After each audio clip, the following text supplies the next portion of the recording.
Hi, this is Tashina. And this is Jonathan. And this is Abandoned Ship. And today is the day. Yes. We've made it, Jonathan. Today, we talk about Season 1, Episode 19, Duet. The Words hard. Yeah. I see it like, They resistance, something. I was about to say it so confidently and realized, I don't know. I don't speak French. I don't know how to pronounce it. I don't know what it is. I'm going to look stupid. Never mind. Cut this all out. Yes. All right, yes. After slogging through 18 Season 1 episodes, many of which were better than we thought. Yeah. Enjoyed a lot. Some were rough. Yeah. Some were better than I remember. Some were worse than I remember. And I was curious, in this new vein of looking through episodes through this more critical lens, because we're talking about them, not trying to be critical or anything, just by talking about an episode for an hour, you can't help but certain things pop up. Sometimes it's things that bug you more than you realized at first. Sometimes it's things that you find more value in than that you might have glanced over. Yes. You know, watching it like a normal person, but not us media critics.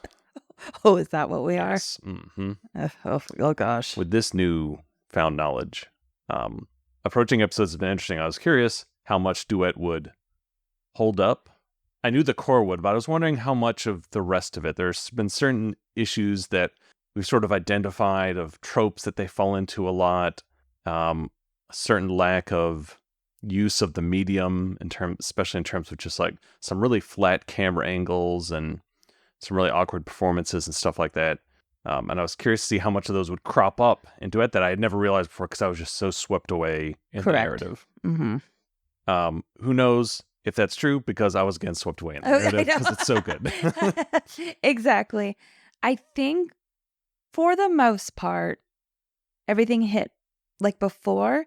It was, we'll get to it, some bits at the very end that really struck me with everything we've been talking about with Kira's arc. Yes. I think really digging into what she as a character has been going through this season has really helped appreciate where she ends up landing at the end of this episode. Yeah, Season 1 it really is Kira's season. This is Kira's season. And I think this is a beautiful, I see why they did this before we go into our season finale, because I think this was a great end, not end, but a good end at this point to an arc. And now she can like progress to the next first level. Chapter, yeah. And I think she needed to be here before we go into this season finale. And to be fair, this continues throughout the show. I think both at the beginning, there are key moments I can think of in the beginning, middle, and end of the show that are all big Kira arcs. Yeah. And that's great to see. And we've talked about this before, how we feel like that's a smart decision to have her more of the focus. And actually, we get a lot of Cisco, but he's definitely a little bit more on the back burner this season. And then in upcoming seasons, we get more of him and his story. But it's interesting because the first episode was so heavy Cisco, and then it shifts gear at the second episode. And this definitely is Kira's season. Mm-hmm. And this is great episode to cap that off. Like, some things have been shaky, but man, did they stick the ending. Yep. Yes. All right. Well, let's get into it. All right. So we start off in Ops. Kira and Dax are just kind of shooting the shit while they're doing their job and talking about how they were as kids. It's cute. I like sometimes coming right into the middle of these conversations where they're just, talking about their lives as co-workers would. Right. And you see each other every day. They get a Well, I do want to point out that Dax, her idea of fun when she was a kid, she mentions champion window breaker, throwing rocks through window. On a dark night with a few rocks, I was deadly. Now, is she talking about Joran here? Her serial killer persona? Maybe deadly is more literal than we think. And then I was like, damn, even in the future, they can't make rock-resistant windows. That would have been something we would have figured out. Or no, who knows? Maybe this was 200 years ago. That's true. Yeah, maybe it was one of the first. So we have a ship come in, and they ask to dock. As he's asking, Cisco comes in at this point to kind of take over the conversation. He says, sure. And then the captain of the ship says, also, I have a passenger on board who's in need of medical attention. He has Kalanora. Is that how you pronounce it? Yes. He has Kalanora. And Cisco's like, yeah, sure. He can go to our infirmary as soon as you dock. And Kira asks Cisco, hey, can I go down? I want to say sick bay so bad. Right. I even wrote it in my notes, and I'm like, in DS9, it's the infirmary. infirmary. But everyone knows what you mean. If I say sick bay, you know what I mean. Actually. So she asked to go down and greet this person because the only people that have Kalnora were at this mining accident at a labor camp in Galatap. And Kira was part of the resistance that freed that labor camp. And she saw how bad it was. So she knows a survivor of this labor camp. Like, she wants to go greet this person, say, hey, I know what you've been through. We'll do everything we can to make sure your stays as comfortable as we can to get you help we need. That's pretty much her motive. She thinks she's going to greet a fellow Bajoran. Yep. And right off the bat here, we have some great camera work that I want to point out. Again, like with a lot of these other episodes being filmed so flat and just unused potential. As they're talking about, Cisco's talking with the freighter captain about the guy with Kalanora. We're looking at a shot of Kira in the foreground, and you can see, her mind working as they're having their conversation in the background. Mm-hmm. Knowing what this means. Yeah, great use of okay, that's the action over there, but this is what's really happening over here. Great use of that. And that happens actually a few times. There's stuff in the background happening, but just you get some nice moving shots of people walking, like not just planting a camera and pointing it at some people talking. When it needs to focus on those things, it does. But I just thought okay, right off the bat, this is a step above a lot of the other episodes, which is why it can feel like a later season episode, even though it's in the middle of all these very obvious rough start episodes in season 1. They just really got it together on this one, and it helps you focus on the narrative, not be distracted by a sloppy execution. So yes, that was nice. That helps a lot. So Kira heads to infirmary, and whoopsie doopsie, our passenger is not a Bajoran. They're Cardassian, and immediately Kira calls for security. Dun, dun, dun. I like the reveal, too, because we see Bashir's Bashir's back. in front of him. Oh, Kira, good to see you. And he moves out of the way. And then we see her face, the immediate change in her face when she sees it's not a Bajoran, and how everything has changed. So after our credits, our passenger books it into the promenade, runs pretty much right into Odo. Yep. And we get a back and forth here. Odo's asking what's going on. Kira's like, pretty much arrest this man. And Bashir's in the background going, what's happening? He's a patient. He needs medical care.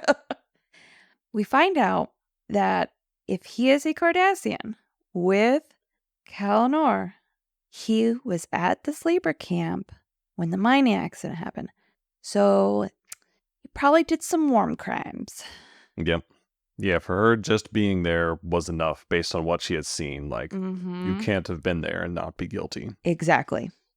And I also want to point out with Kira's performance here and throughout the episode, another great thing, and you can tell how she's getting more comfortable in the character and everything, and probably also better direction, is she's not just flying off the handle and shouting a lot, which is usually Kira's go-to in a lot of these season 1 episodes where she just does a lot of shouting.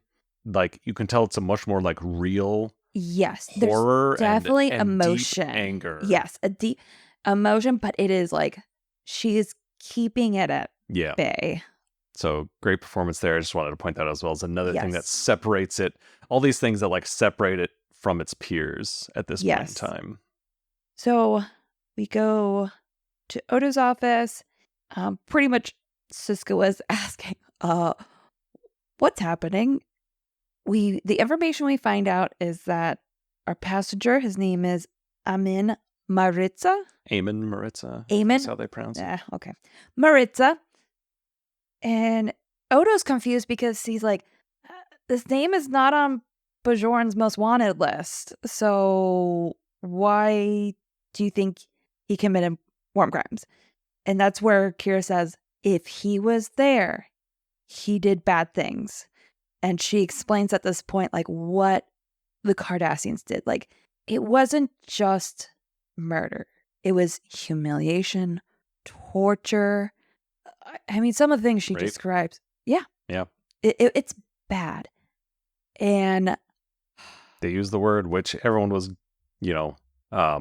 not in good faith getting on Andor's case about recently.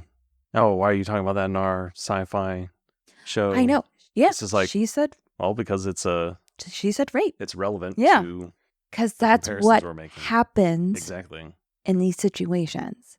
And glossing over it doesn't help, as we've seen in some real world situations. Yep. You don't gloss over things like this. And you're right, because you can see all her emotion of witnessing what the Cardassians did to her people on her face. But again, she's not like flying off the handle. It is very contained and everything is on her face. Mm-hmm.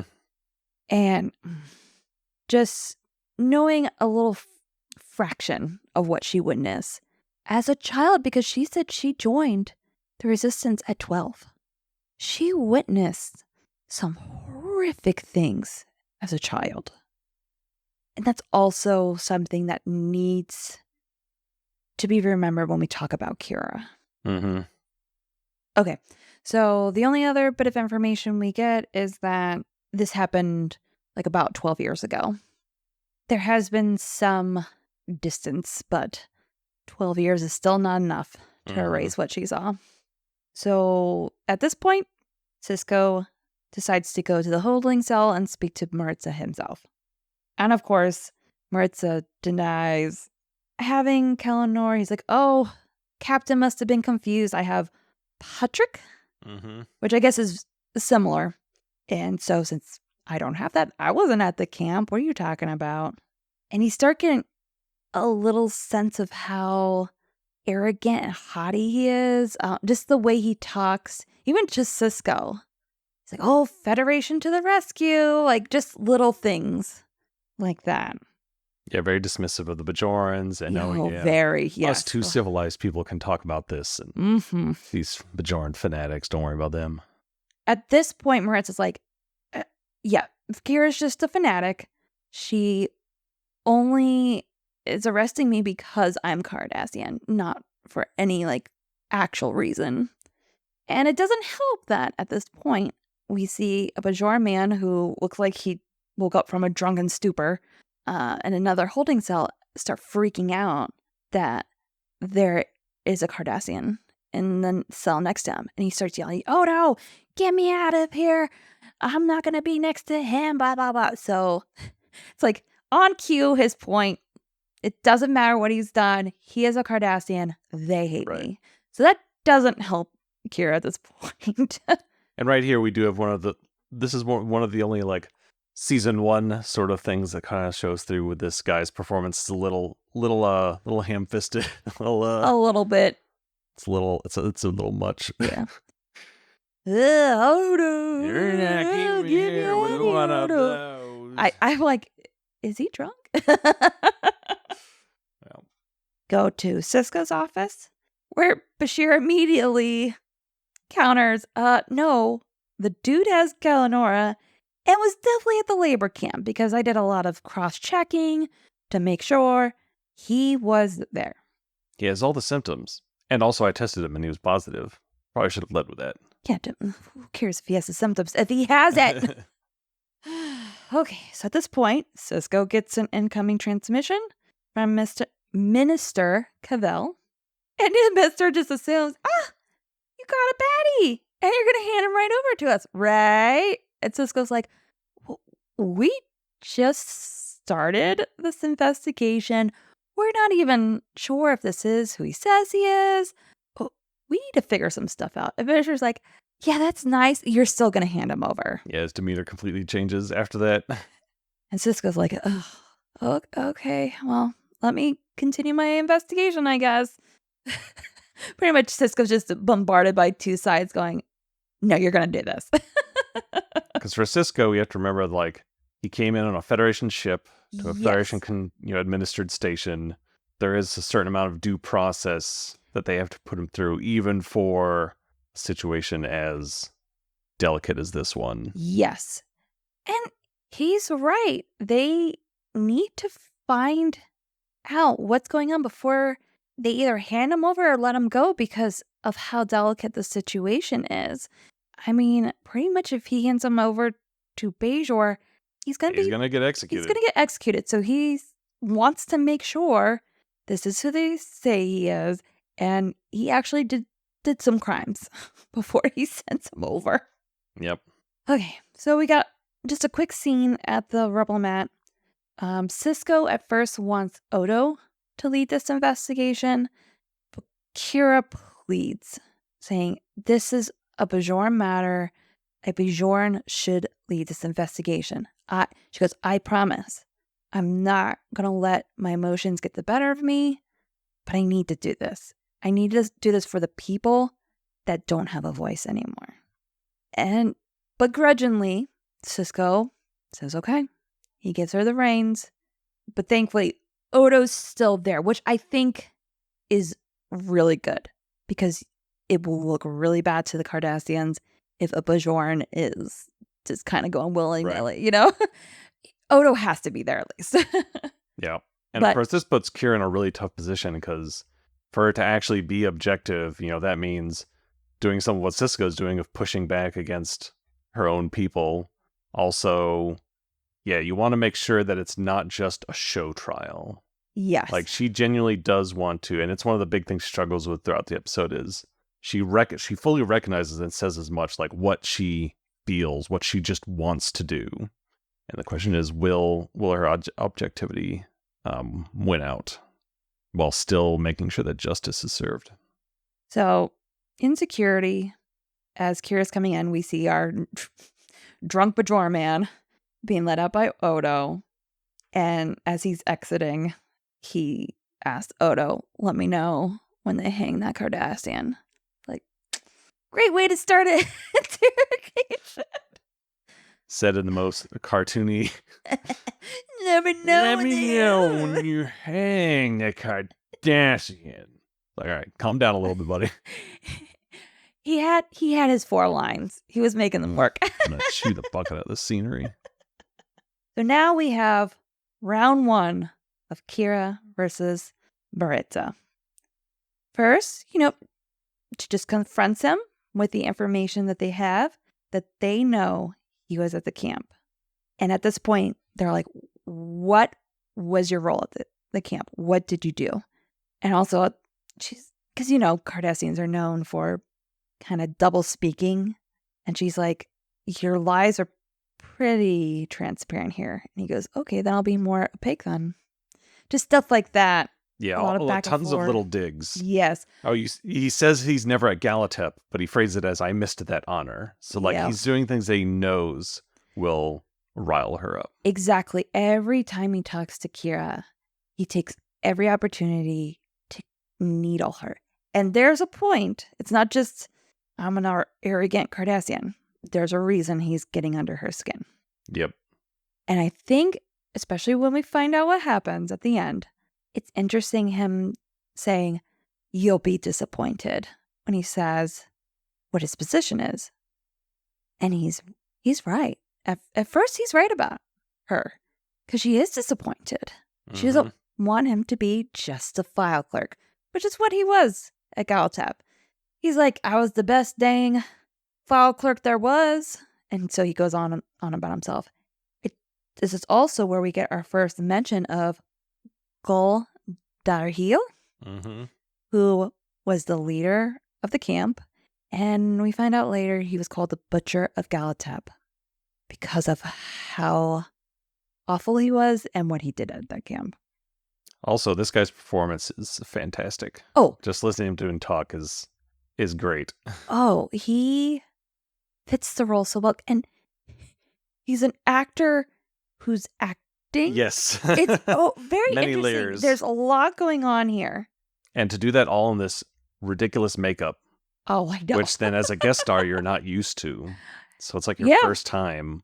Like it's very impressive. Did such an amazing job. And he has so many lines. Like you want someone who could really deliver them well, convincingly, and just have to be like dripping with contempt. Yes. It's fantastic. And he's an instructor at a military academy. She's like, why is a file clerk an instructor there? What do you teach? Believe it or not, filing. This is where things start getting a little bit heated because in all of this, Maritza starts denying that any atrocities happened at Galatep. And Kira's like, I saw it. And Maritza's like, you saw what we wanted you to see. Galdar here is the one that started the rumors. Which I think is interesting is like, so they just, by that logic, they're always ready for the resistance to come in and break things up. And so they have like a show there. It's like, no, dude. He also blames like the deaths on the Bajorans themselves. Yes. Oh yeah, it was a labor camp. Of course they died. Feuds among the workers. Like, it's this classic, like, it didn't happen. And if it did, it's not as bad as you say. And if it was, they deserved it. Everything. Which is basically all the steps he goes through. Everything is denied, lesson. And before Kira leaves, she goes, we beat you. And Mert's like, no, you didn't. It was a political decision. I think he says a lot of key words in here. Because even if he doesn't believe this, he's using a lot of rhetoric that the Cardassians use for a purpose, to get out of blame. Mm-hmm. It's not a war. There were no war cries. There's no atrocities. You didn't win. It was a political decision. Like all this stuff to lessen their culpability. And he's doing that on purpose, as we see at the end. Yes. Okay. We go a little scene to Cisco's office where, oh God, here comes fuckboy Ducat. And they just pretty much politely fight over Maritza. And Ducat lays the pressure because he's like, Are Cardassians not safe on your station? They got the children. We cut to the upper level of the promenade where Kira's looking out the window. And Dax comes in and they have a really solid conversation. And Kira's very vulnerable about the fact that she doesn't want Maritza to be a file clerk. She wants him to be this ultra baddie that they got. That way, there's some sense of justice if he's executed. If they just execute a file clerk, that's not justice. That's vengeance. And Dax asks, like, what do you want? Do you want vengeance? Do you want to kill this man? And just punish him for being there, even though he's just a file clerk? And Kira's like, but he was there. Kira says punishing him is enough because he was there. And Dax goes, is it? Is it? Yeah, she points out that it's clear that Kira's trying to convince herself into believing what she's saying. Because the sad reality that usually the men and women who do the most damage get away. Yes. Yeah, throughout history, basically. And that is so hard to reconcile. And that's why usually these peons are the one that get scapegoats. Get it because they need something. You need something. But is that enough? And I think that is a great question because we've seen this happen over and over where lower level people get all of the anger, all of it dumped on them. And yes, they've done terrible things, but they are not the big baddie. Is it enough to just execute a file clerk? Yeah, even if he was there, even if he was culpable, even if it did not turn out the way it did in this episode, what does it ultimately accomplish? If anything, that sense of satisfaction you hope you get from it is counterproductive because it lets then the people you didn't get off the hook. Like, that's why they are happy to throw these kind of people under the bus, because they feel satiate some of that anger and allow them to slip away. So it's sort of the uncomfortable truth that you can't take the easy outs if you truly want long-lasting justice and change and healing. Yes, healing is a big thing. I think we come to the right conclusion with Kira at the end. Yeah. We're in ups. They receive pretty much the only picture they have of Maritza at Galatap. So they're looking at the picture, doing enhance. And they see Maritza and they're like, that looks nothing like the dude we have in our holding cell. And then they boop, boop, boop over. Oh, wait a minute. That's him right there. Who's that? They see it's a person whose face is completely obscured, and through their enhancement, a person moves out of the way. Wait a minute. I love that. It's like, I don't know if that's how that works. My only headcanon is it's a hollow camera, which means it's like has like depth perception, right? I'm just thinking future technology. You can see around things if you apply some algorithm. Anyway. Future technology. Yeah. So they see Maritza. He's like, are you sure the picture is labeled right? Because that's him over there. And Dak's like, no, it's labeled correct. And that's called Dario. Yep. Although you realize they're putting a lot of stock in the fact that whoever labeled this labeled it correctly. Yo, seriously. Turns out the guy was dyslexic and just got the left and right guy confused. I'm sure this will have no consequences. Submit. But yeah, so it turns out the guy they have appears to be Gold Darhiel himself. So now we go for round 2 of Kira versus Maritza, a.k.a. Darhiel? Question mark? Kira's pretty much like, bitch, I got you.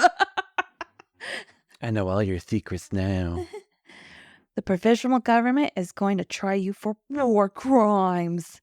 And Maritza's like, how can I be tried for war crimes when there was no war? You just surrendered. How was that? There wasn't war. And, at this point, he also just kind of makes fun of her and other Bajorans in the resistance and mentions the Shakar, her specific resistance her and the Shakar. I can never pronounce that right. And he is having a grand old time, pretty much self-worship. He's like, you got me. He's not even trying to deny. Yeah. He's like, I'm Dario, you got me. He really starts going off here, like big bombastic, like, my word was law. To the point where it not only horrifies Kira, but just emotionally demolishes her. Like, you see her. It catches her really off guard, like, that he would go this hard. Yeah, because I guess she was hoping, like, when she came in, like, I got you. He would kind of, in a way, be like, oh, shit. But no, he's like, right. Yeah.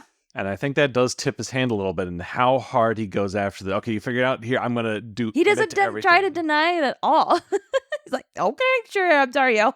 After one of his big rants here, and she just looks at him and goes, you're insane. Like, the look on her face and the way her voice kind of breaks, really great delivery. Like, you could tell, like, she truly thinks that you're insane. Like, you really believe what she's saying there. It's really hitting her really hard. Because he's doing a great job of, like, glee. Almost like glee while he's gloating over what he accomplished in this camp. And putting down the Bajorans at every possible opportunity in every way imaginable. I mean, I really think it shows growth that she literally just didn't phase her at that moment. Just because I wouldn't blame her, honestly. Someone taking that much joy out of what she saw, the suffering she witnessed.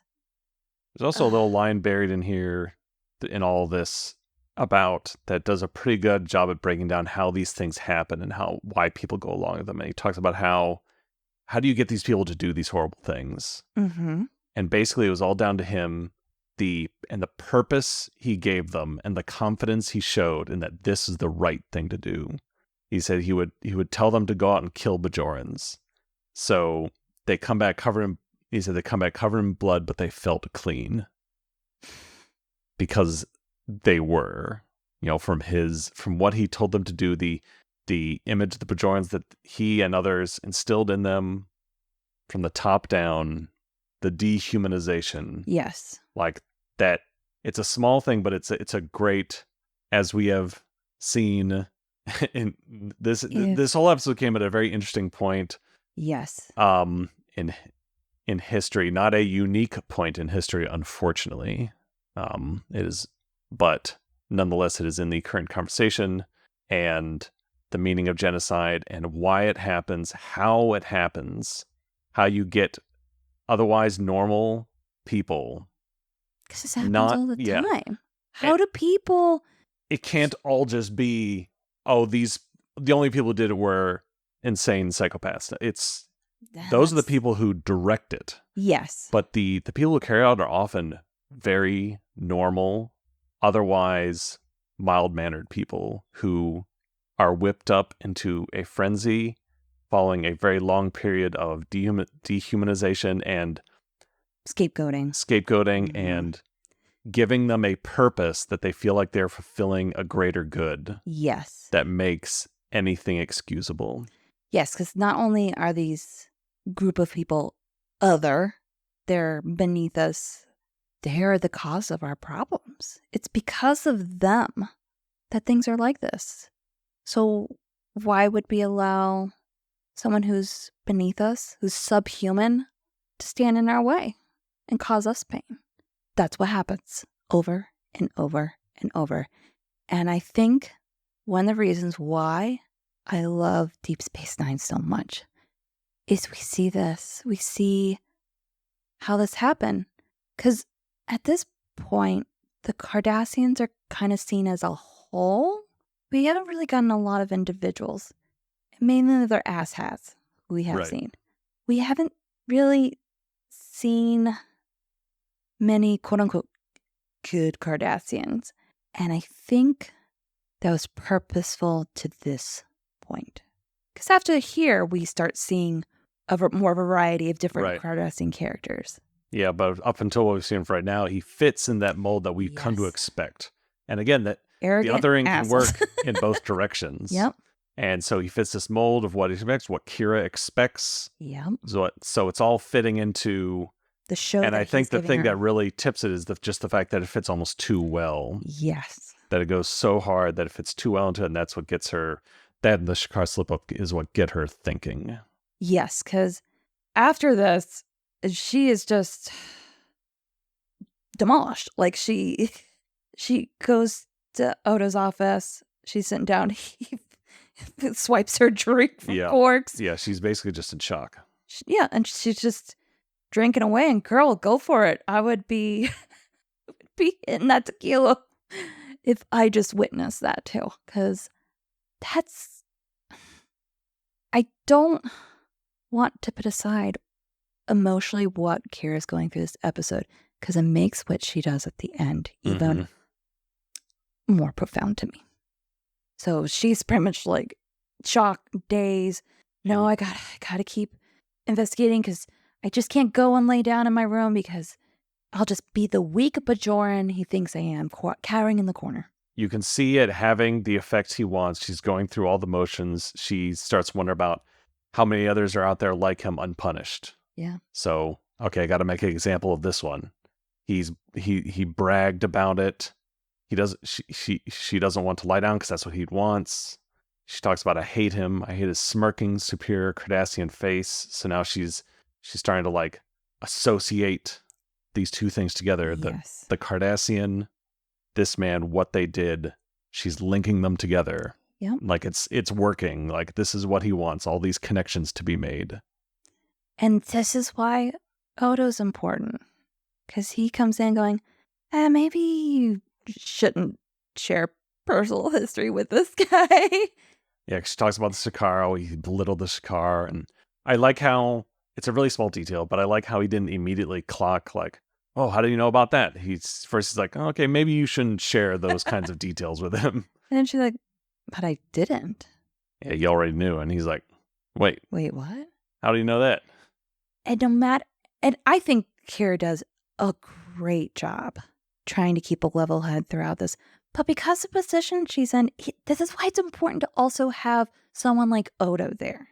Right. He's that voice of that impassive, impartial voice. Because those are the people that can see through the bullshit. Yeah. Because he came here targeting Kira. He came up with a plan to manipulate her specifically.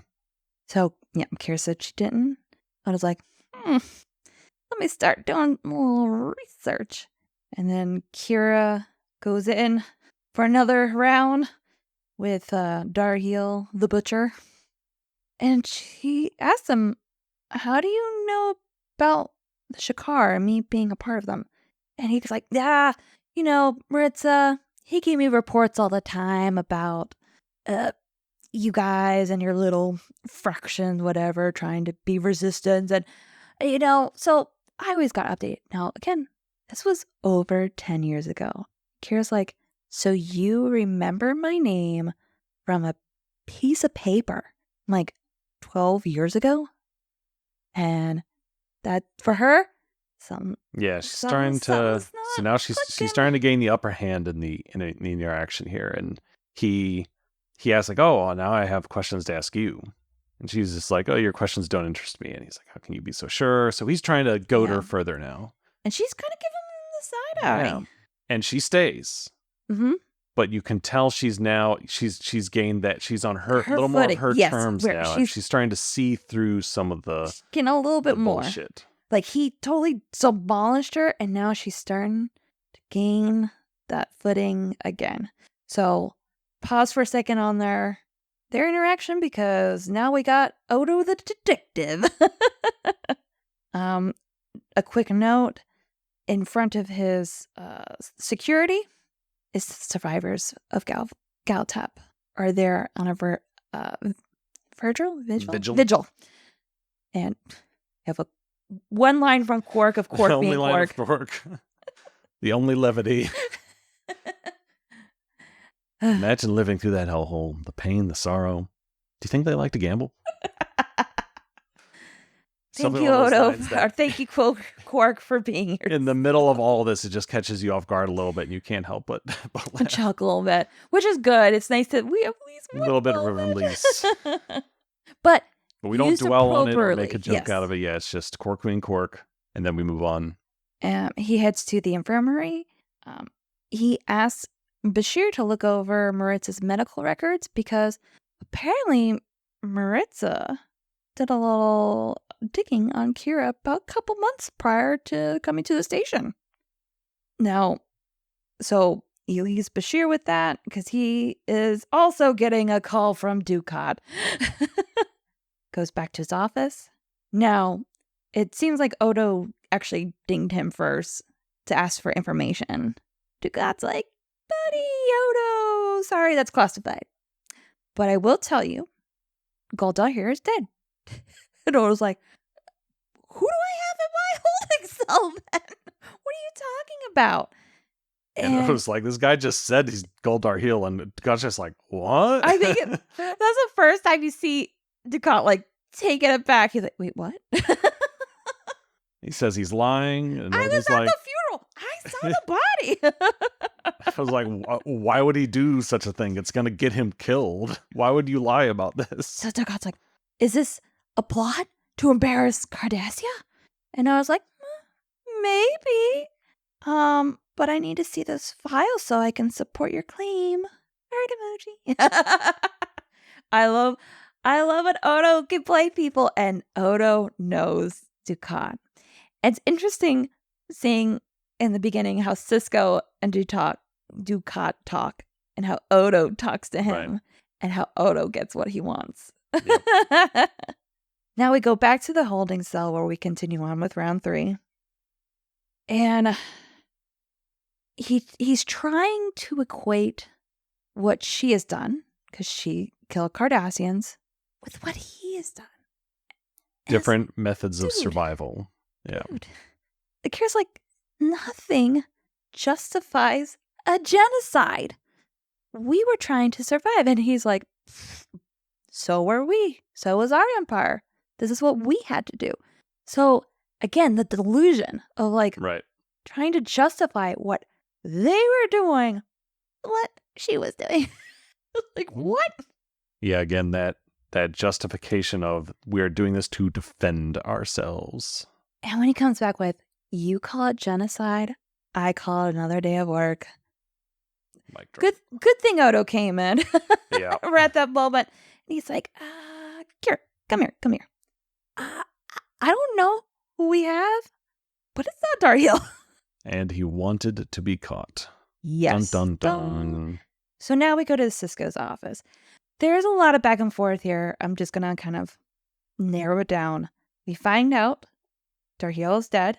Kira does not want to believe this. She's like, no. Right. We have him. And she points out rightly that, the Cardassians can't exactly be trusted. And they're like, fair. But the thing is, the biggest proof that we have that he's not called Darhiel, Darhiel. is he has Kalanora. And Kira's like, what? That's a what? Apparently, the goal was not a Galatap when the mining explosion happened. He was going off getting some kind of medal or something like that. Which means he did not have Kalanora. He did not. And that's when you see Kira starts spinning a bit. The wheels start coming off. They said, oh, also Maritza got his affairs in order before he came to the station. She's like, he could have just been getting out of Dodge, blah, blah, blah. And then the final nail in the coffin, 5 years ago, he got cosmetic surgery because he was taking medicine for it afterwards. Yep. And then boarded a ship that specifically was coming here. Yep. Because that's also, if that's a question she probably should have asked in the beginning. If he has Kalanora, why would he go to Bajoran station? So now we have... So Kira's finally starting to accept this. And everything changes because back to her holding cell. It's Kira versus Maritza again. Round 4. But it's so different. It's just You can tell all that anger has drained out of her and none of it's there anymore. And because they could have taken this another way. She could have came in hot like, why did you do this? Why did you make me believe it? But or in a smug way. And anything.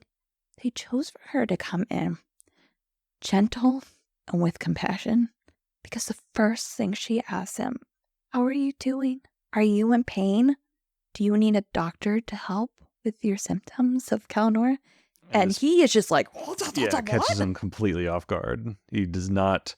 You can tell he was amped up off the confrontation, the conflict, the butting of heads. That's where he thrives, but he has no response to this approach. I think also because of the implication of who he was and what he did, he thought he would be automatically shipped over to the provisional government. So he's been pushing this. He's like, why aren't they here? Why aren't they coming to get me?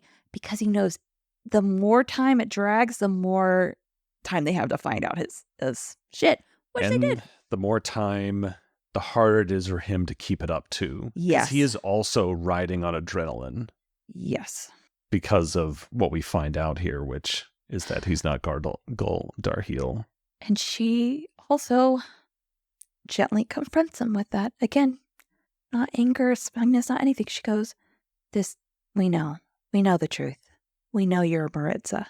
And he starts getting so flustered and angry. He's trying to push Kira away. I don't want to see you. I don't want to talk to you. Yeah, get her out of here. But she just keeps drilling. Keeps focusing. And she doesn't let him let it go. She's adamant, but not in a mean way. So you're Maritza. And he goes, Maritza is dead. Only good for cowering under his bed. And as he's explaining how Maritza is weak, he breaks down. He starts to cry. And he says, He changes his pronoun, he has now taken back the mantle of him being Maritza. And he talks about all the awful things he heard every single night, the Bajorn screaming. Says, you have no idea what it's like to be a coward. To see these horrors and do nothing. Maritza's dead, and he deserves to be dead. And Kira lets him go. And at first he refuses. He's like, no, you don't understand. And Kira says, you didn't commit these crimes, and you couldn't stop them. You're just one man. I think this is the kindest thing she could have offered him. She said, you can stop them. You're only one person. You don't have to carry the weight of this on you. Because he was a bystander. But you have to think, what could he have done? There's a lot of people who get trapped in these situations. And as someone who is afraid that this situation happened, would I be a coward too? She let him go. Not only physically, but emotionally, she let him go. And Maritza's like, I have to be punished as Darheel. For Cardassia to survive, it has to stand in front of Bajor and admit the truth. My trial will force Cardassia to acknowledge guilt. Death is necessary. He sees the truth, and that's why all throughout their conversations, he's been using this language of belittling what Cardassia did to the Bajorans, because that is how they act. And it's not right. They're not confronting the truth of what they did to Bajor. Because yes, it ended the conflict, the war, whatever you want to call it. It ended. But they still haven't faced to what they've done. And he's right. As a nation, they're not going to survive. They'll probably just keep on repeating what they're doing. And they do. And they do. I think knowing the future, you can tie directly back to the occupation and the lessons that were not learned from it by the Cardassians, specifically mentioned here. He's the canary in the coal mine. Yeah. Kira says, you're asking for another murder. Enough good people have died. I won't kill another. She calls him good. Yep. And we know what Kira's been through. We know what she's witnessed, experienced, even after everything's been done, what she's dealt with, the arrogance of Cardassians who belittle what her people went through. And she chose compassion. And the episodes we've seen with her before, I think, really lead to this point. It led to this point of her choosing to confront Maritza in this way. And she even says it's honorable what he did in the next scene. Because she lets him go. They're walking on the promenade. Odo right behind them. Pretty much like, hey, we're going to try our best to get you set up back home. Figure this out. You know, Ken. Kindness. She tells him what he did is honorable, but Cardassia needs men like him. And she is right.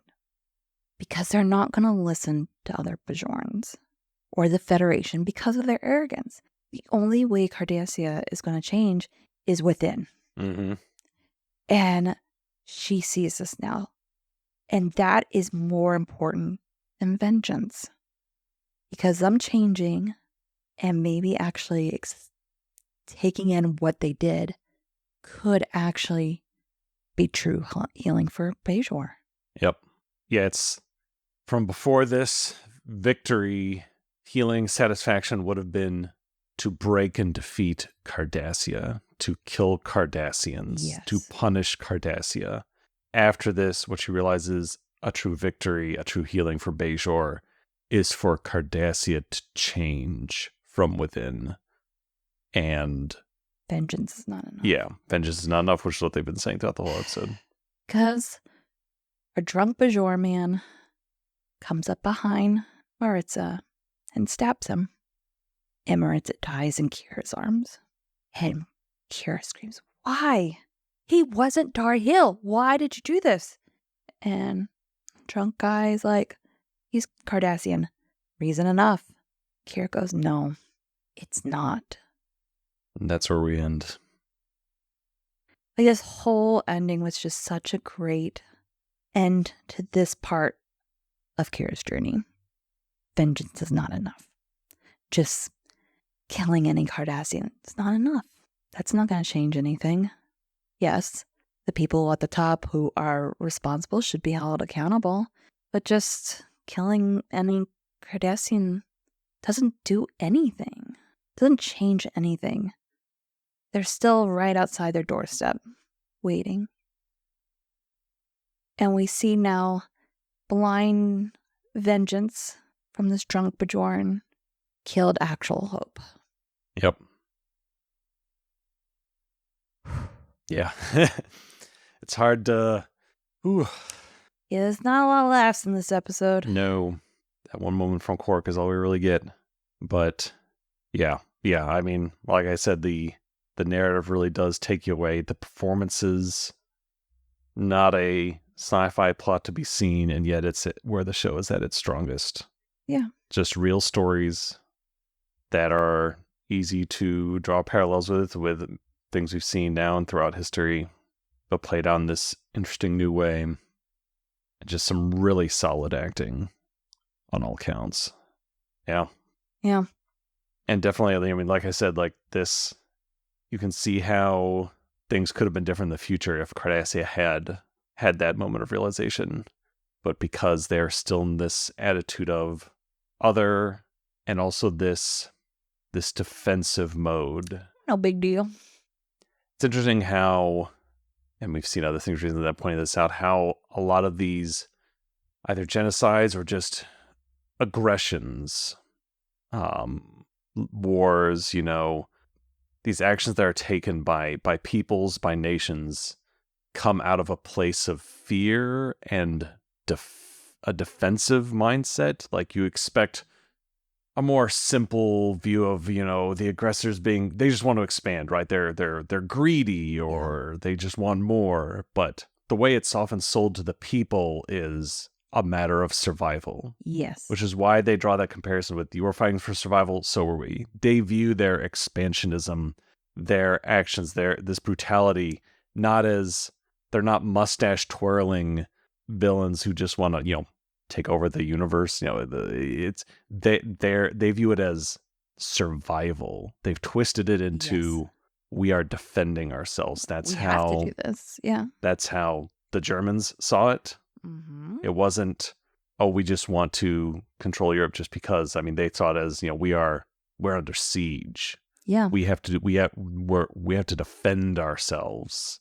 And we're the victims. We have to defend ourselves, and that's what justifies all this. And that's what later in the show justifies it for Cardassia. Yeah. When they get pushed into a corner, they see it as survival. Yeah. Because they never faced this reality.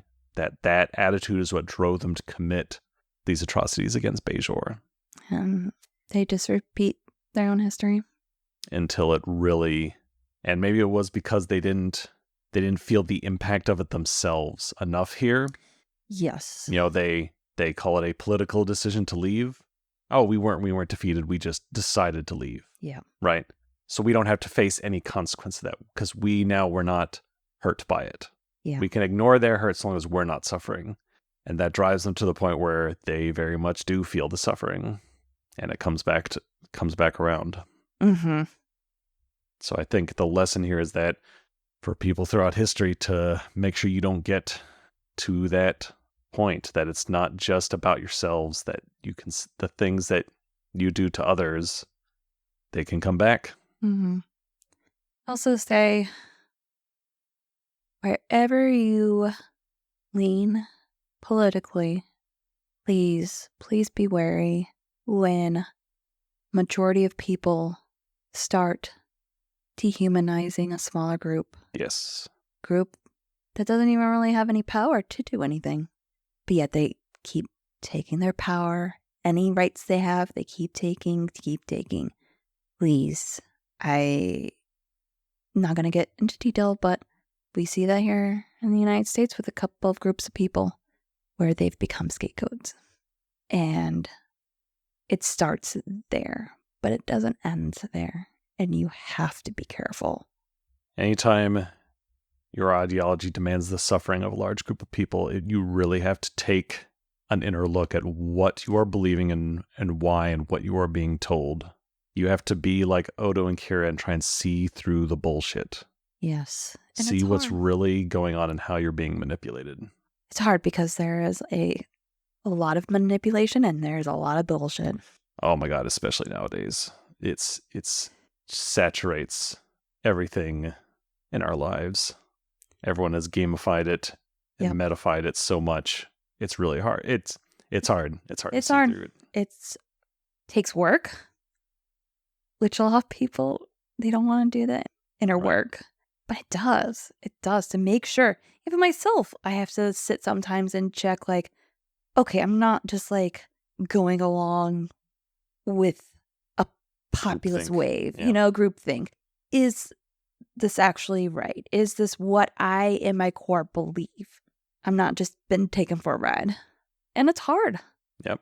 And because real life situations are complicated. It's not black and white, but it is a warning sign that something is not right. Yes. Keep an eye out for, looking for the suffering. Please. And take a more critical eye. Yes, please look for the warning signs. All right. And where you can, show kindness and compassion and empathy. Yeah. Okay. All right. Well. I think that's the way we're going to end it today. Yeah. We got our season finale. In the Hands of the Prophets. Episode 20. Oh, that's right. We get into religion, baby. Politics and religion. That's not divisive at all, right? Yeah. Definitely not. Oh, this will be an easy breezy episode. And it's basically effectively it's like a 4-parter. Starting with the season ender and continuing to the next 3 episodes. Oh, really? But the beginning 2, of Oh, I didn't realize it was that long. I knew it had a continuation. This is one of their first big arcs. Oh, yeah. Yeah. And they don't like calling things part 1 and part 2 when they can. So it's just, but these next 4 episodes are all basically the same storyline. Okay. So thinking after our season 1 end, we're going to do an episode where we just kind of go over season 1. It could be short, it could be long. I don't know. Might be 15 minutes. Might be. Who knows? Yeah. So we'll see when we get there. All right. So see you next week, y'all. Probably 2 weeks. All right. See you then. All right. Bye. Bye.